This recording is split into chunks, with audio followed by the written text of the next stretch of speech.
Today at 7 a.m., a man who looked like Zoot from Dr. Teeth and the Electric Mayhem tried to fight me in a Whole Foods parking lot. Before you dismiss this whole video, because you don't know what I'm talking about, go ahead and pause it. Look up who that is, because it's worth the visual, and also my friend made me a lamp out of garbage. It was a good day.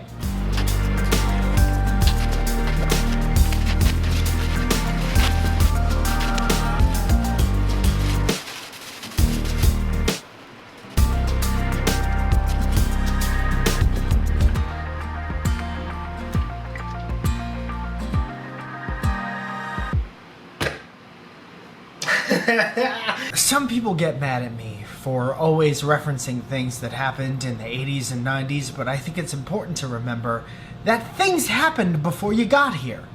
And they were awesome. Long story short, I'm crossing the parking lot, 2 coffees in hand. Pretty quickly, but not fast enough for Zoot. And then he did the thing that sad high school seniors do to underclassmen when they're not moving fast enough, and he revved his engine and he pulled up real close to my side on the right. After that, I looked him in the eyes, because that's how you haunt people who try to kill you. And as a result, he said, "What the f*** are you looking at, tough guy?" I didn't reply because I thought the answer was obvious. And I'm not just gonna scream, "You look like a saxophone playing Muppet from 1974 across a parking lot at 7 a.m. That's crazy. So I just kind of smirked and kept walking, because that's what my mom always told me to do.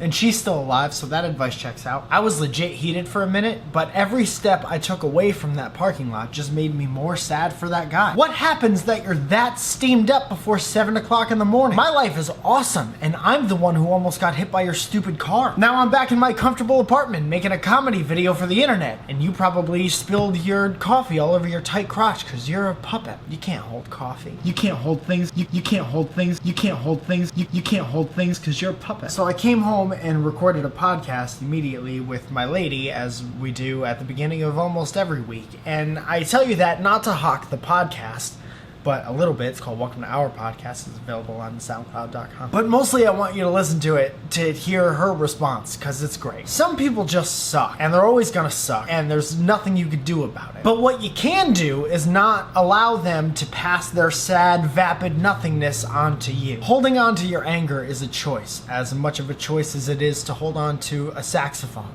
or a Muppet, or memories about a grown man who looked like a Muppet, who tried to fight you in a Whole Foods parking lot at 7 a.m. I love you. Real quick, couple things. I want to thank everyone who's already voted for me in the Shorty Awards. Thank you so much. Voting closes pretty soon, within the next couple days, so I'll leave a link down below if you still want to do that. It'd be fun to go to New York to do that. Got a bunch of tour dates coming up, so you could download the Mike Falzone app, which is a thing that I always forget exists. I updated the tour section of that, so you can go check that out. Also, this was made by my good friend Tim Sway. Tim has a company called Upcycling, and he also has a YouTube channel.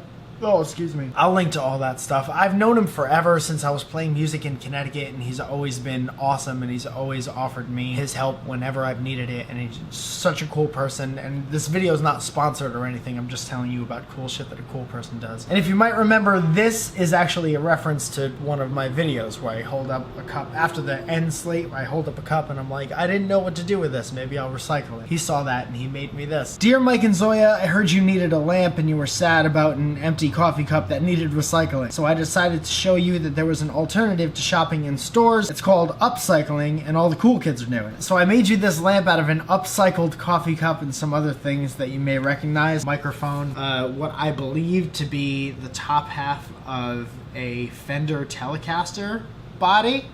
Tim, consider it a wedding gift, and I hope it arrives safely. I posted a video of me making it on my YouTube channel, so I'll definitely link to that. I have a cold, so did you hear how hard it was for me to pronounce definitely? Definitely. I'm writing this on a typewriter that I got for free on the back page of a Word 97 instructional book. I understand that this is basically illegible, no autocorrect, winky face. I don't judge you, ha ha ha ha, be good, Tim.